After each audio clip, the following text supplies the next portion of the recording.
મહત્વપૂર્ણ સમાચાર અમદાવાદથી ખ્યાતિકાંડમાં વધુ એક ગુનો દાખલ ક્રાઇમ બ્રાન્ચે વધુ એક ગુનો દાખલ કર્યો છે। સરકારી અધિકારીઓની સંડોવણી પણ બહાર સામે આવી। પીએમજેવાય સાથે સંકળાયેલા અધિકારીઓ સામે તવાઈ 6 અધિકારીઓની અટકાયત કરાઈ। ક્રાઇમ બ્રાન્ચે ગુનો દાખલ કરી કાર્યવાહી શરૂ કરી છે। પીએમજેવાયમાં પાત્રતા નથી ધરાવતા એ લોકોના કાર્ડ બનાવવામાં આવતા હતા। સરકારને મોટા પાયે ચૂનો લગાવવાના કૌભાંડનો પર્દાફાશ અમદાવાદ ક્રાઇમ બ્રાન્ચે કર્યો છે। ઈચ્છો એ લોકોના પીએમજેવાય કાર્ડ બનાવી આપવામાં આવતા હતા। કોઈ દસ્તાવેજ વગર પૈસા ફેંકો અને કાર્ડ તૈયાર કરાવો। 6 વ્યક્તિઓની અટકાયત કરવામાં આવી છે, જેમની બાદમાં ધરપકડ થશે। આ રેકેટમાં ખ્યાતિ હોસ્પિટલ પણ શામેલ હતી। ગુજરાત નહીં, દેશભરમાં આ કૌભાંડ થતું હોવાની આશંકા છે।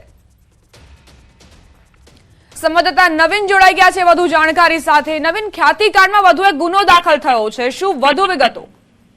દીપા, સૌથી પહેલા એ સ્પષ્ટ કરી દેવામાં આવે કે આ 6 આરોપીઓ જે છે તે એજન્ટ પણ છે અને અન્ય લોકો પણ છે।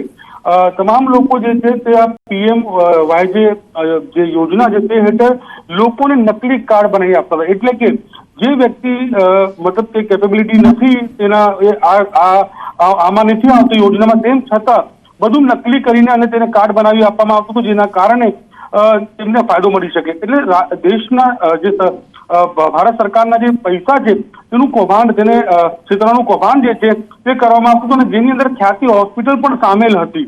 એટલે ખ્યાતિ હોસ્પિટલની વધુ એક કરતૂત સામે આવી છે। ક્રાઇમ બ્રાન્ચનું કેવું છે માત્ર ગુજરાત પૂરતું નહીં પરંતુ દેશભરમાં એક મોટું કૌભાંડ હોવાની આશંકા છે, જેના આધારે અત્યારે 6 લોકોને પકડે છે। હવે 6 લોકોમાં કોણ કોણ છે એ વિગતવાર થોડી વારમાં ક્રાઇમ બ્રાન્ચ ખુલાસો કરશે, પરંતુ ક્યાંક ને ક્યાંક પીએમ આ જે યોજના છે તે હેઠળ અધિકારીઓ બી શંકાના દાયરામાં છે, તેમની સામે પણ તવાઈ આવી શકે છે, કારણ કે તેમના વગર આ વસ્તુ પોસિબલ લાગતી નથી। એટલે પોલીસ દ્વારા અત્યારે પૂછપરછ ચાલી રહી છે।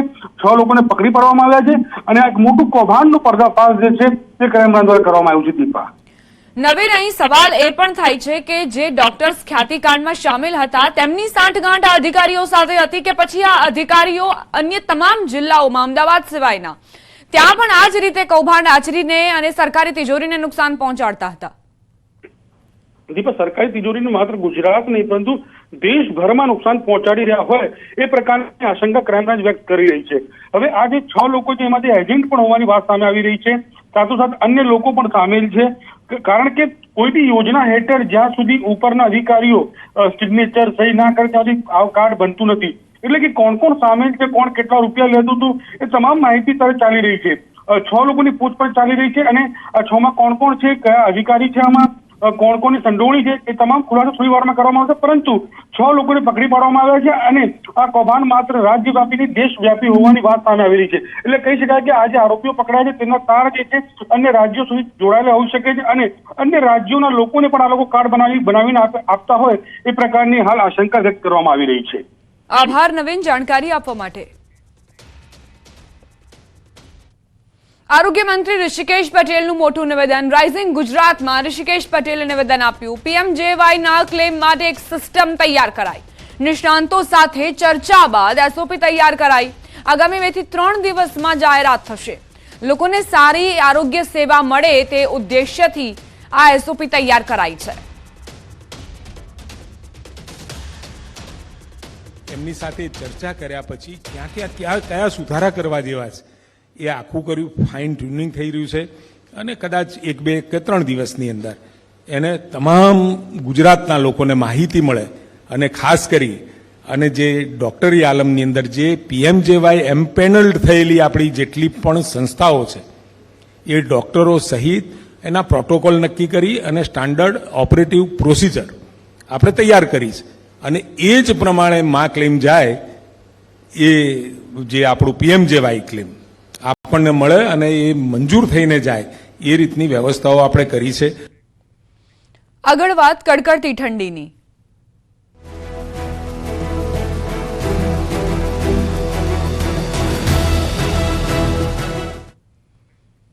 સતત 6ઠા દિવસે ગુજરાતમાં કડકડતી ઠંડીનો પ્રકોપ રહ્યો। નલિયામાં 6.5 ડિગ્રી તાપમાન નોંધાયું। અમદાવાદમાં 11.8 ડિગ્રી તાપમાન, રાજકોટમાં 10.8 ડિગ્રી તો ડીસામાં 11 ડિગ્રી ઠંડી અનુભવાઈ। ખંભાતમાં 9.5 ડિગ્રી તાપમાન તો અંબાજી મંદિર ખાતે 8.9 ડિગ્રી તાપમાન નોંધાયું।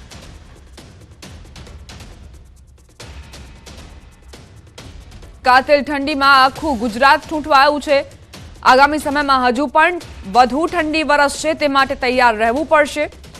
સતત છઠ્ઠા દિવસે નલિયામાં 6.5 ડિગ્રી તાપમાન નોંધાયું છે। અમદાવાદમાં 11.8 ડિગ્રી તાપમાન નોંધવામાં આવ્યું છે।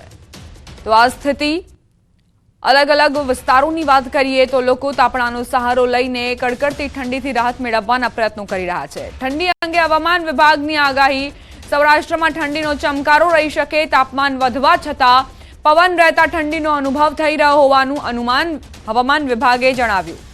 आ उपरांत आगामी 5 दिवसमां वातावरणमां फेरफार थई शके छे।